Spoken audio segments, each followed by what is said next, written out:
ก็สุดท้ายมาปนนักเนี่ยเรายังจับดาวtừ ruộng nghèo phụ đó kia thì chỉ tầm mơ thà tao ruộng bàn nót bong phố đó nên là những cái chọn trên tao ấy tao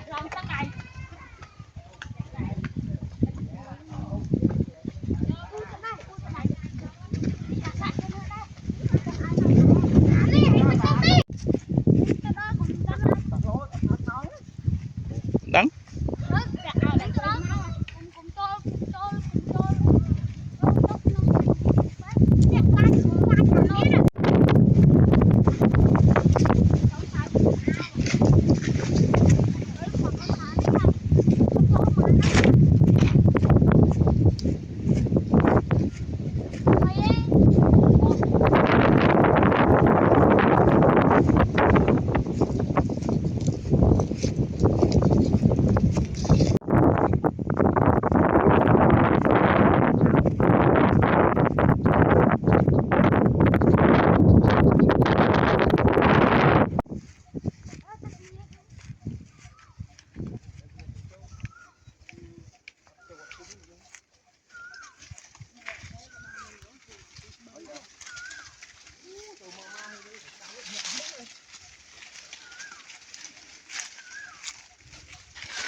lộc năng ấy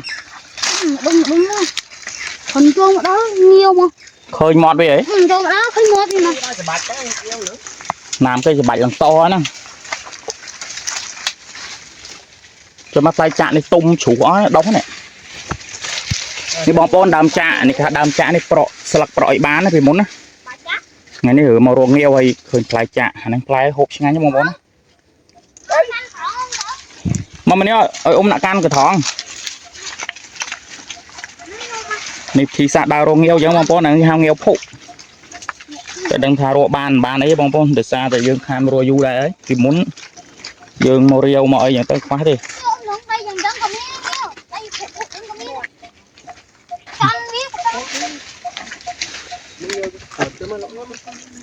มุนหัวตามนั่งได้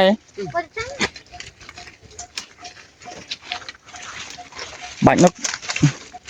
cái anh tha bỏ men đi cái ní cái đa tóc tập po nắng này đa tóc của nó nữa thế muốn hòn đóng đây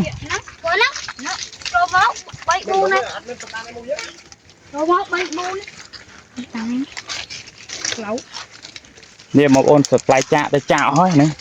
อันนี้คืองั้นยังมองปลายไหมมันกระดับมันโตมันทมยังเนี่ยเห็นไหมไอ้ลูกเชียนแบบนี้คือไปดองnó tam đai pre một đai nữa này anh ấy phải ai nâng là mồm hốp mồm vốnลูกเชียนแบบนี้เขาดามจ่าnày không mơ này mà bạn nghèo phụ mùi ấy nè mà khát tít bị cọp bạt pan này mà vốn thấy nhé nó thì nghèo phụ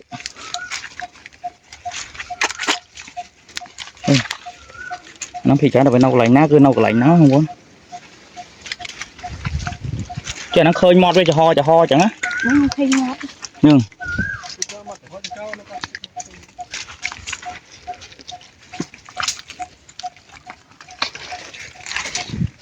chú nào về thử nếu như một cho ho tới ไปข้างหมดอัดจะหอเด้มันปีกรอโม่หนึ่งเงี้ยวโผล่ยังรอจังอ่ะนั่งทางเงี้ยวโผล่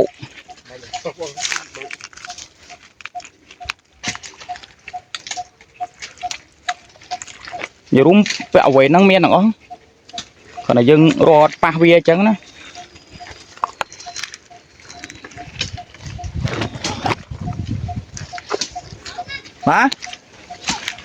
bà này mới cặp chạm mùi gì bây giờ mà đạn này móc mới cặp mùi mày ôi cái khơi thạch lại chả một tí chơi nữa nuốt bom xí ạ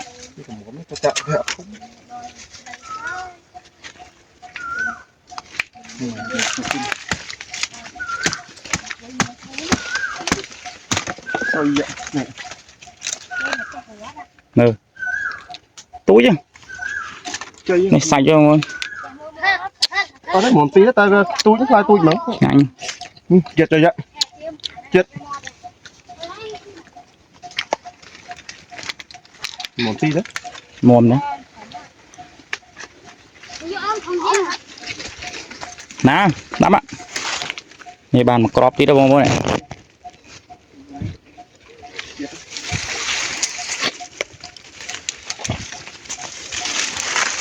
đi pe khơi pe ngéo pe khơi nhanh đi món này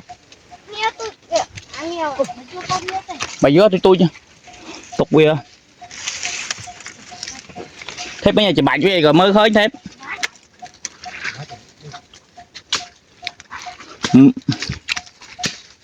này mua chứ rồi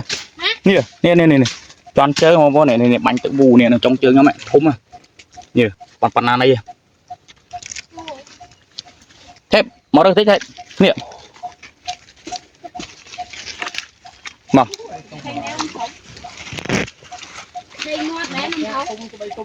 ngon đấy choán là đào choán mà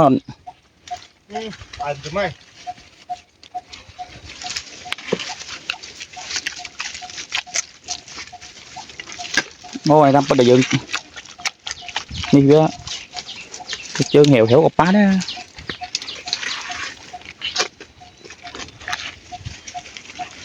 bầu đó không ta tít trâu không bằng khỏi pi hộp á pi khó mà ăn pi khó mà cự à cự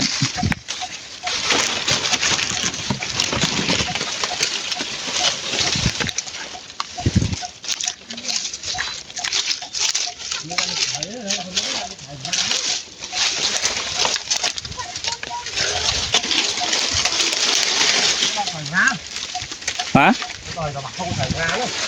Đây đấy. Tôi không biết đây là quả ba con bố. Sao? Bọn phải không? Đấy, bỏ đi sau tao nó mua tiền. Bên tê Hồ Tam nó ngay tôi lỡ còn một miếng này. Rồi lỡ. Để bà không lại. Ai hôm ai lại bùi nhắn luôn. Rồi bà hết rồi, để nghêu vô. Cái đâu? Anh nhắn em tao tê. Nên tao được mùi ấu lên hên tao. Tao một lại chút chân. Sao? Tao lấy ra cặp lại chặn đây rồi xí đấy. Cháu còn ba xin chặt. Cặp không? Nằm mà ghê nè. Lạc khó mà khó. Sao đâu? Chặt tung một tí cá đấy, mình hạ thiệt cá. Để nào đấy. Cái nước chai rồi. À nút. Cho một nút cho.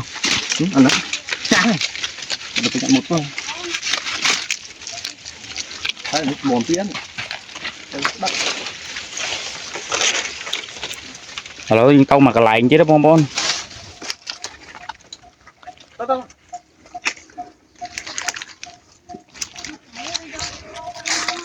Rồi vậy rồi ba mình cuột cái cú à cái hè là vua. Được không? Chụp lại nhanh hỏi rồi đi. Chụp lại.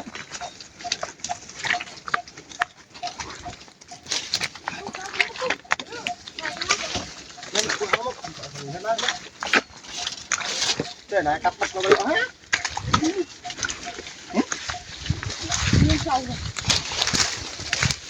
Đấy cặp mặt luôn.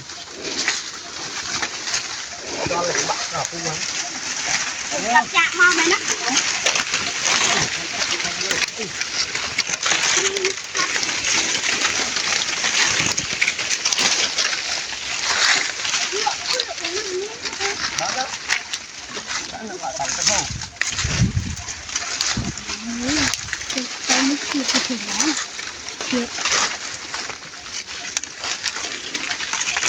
thôi nhé người mau mặc lại chứ đó bông bôn lại một bàn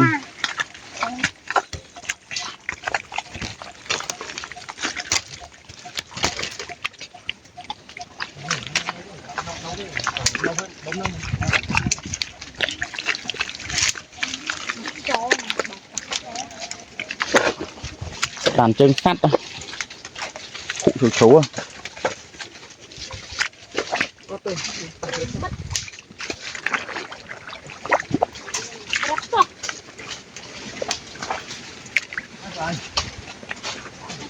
phụ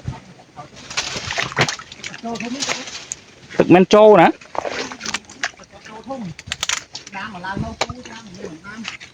hả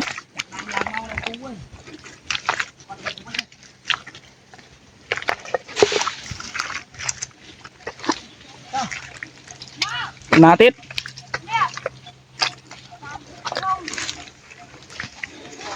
thế nào thế mà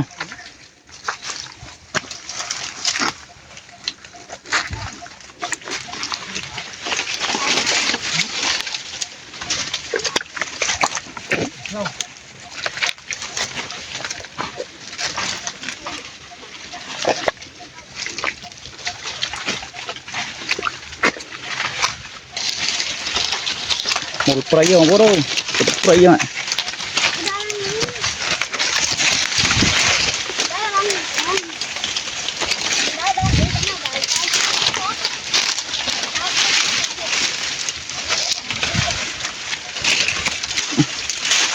nhít cây không con đào trong rúi gì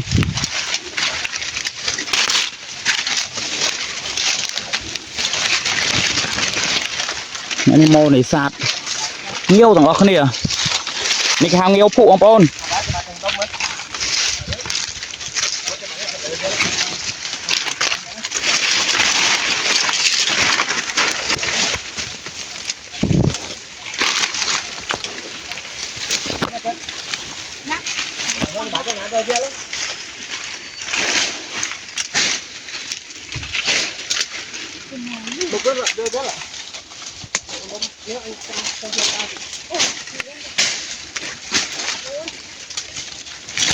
trâu mặt mặt phèo gì chứ bạn miên trâu mặt mặt phèo gì chứ miệng thơm hở nào ạ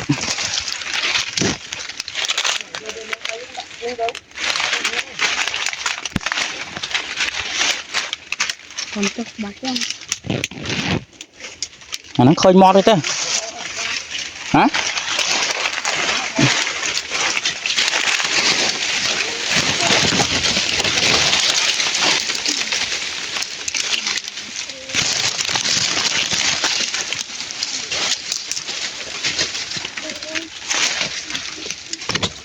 hả anh xoong vậy anh xoong xoong tay con một khang tự nhiên xoong rồi ông mang tao chứ tao ta chả khởi nè có lại tao của chết khởi của em ấy đó nhằm ao co bây giờ giờ nó ao co ta chạy tắt mà con đi nhung hãy lúc mà mua đi nhung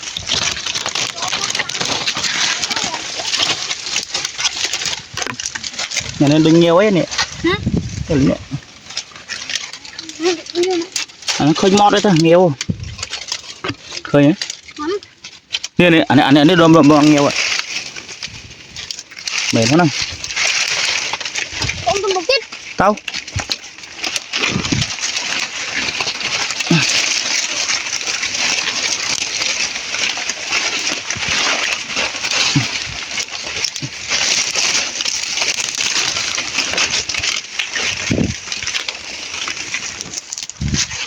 này bông bôn bàn bay bùn crop ấy và to bây giờ nghèo hay chỉ đọp để ti đọt này ti chẳng tới tối nó bàn phải chỉ bay crop spray tí bông bông để sao spray này khám cho mà vú rất đậm chờ con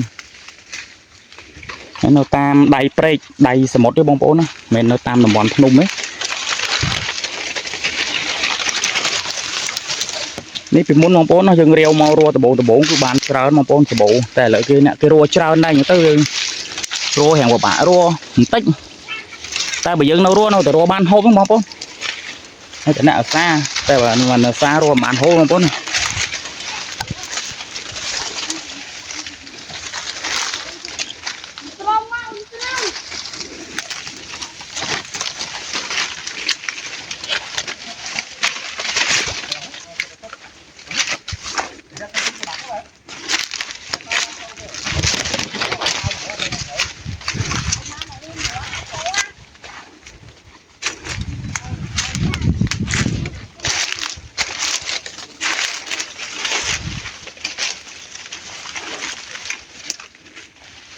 เคยไหม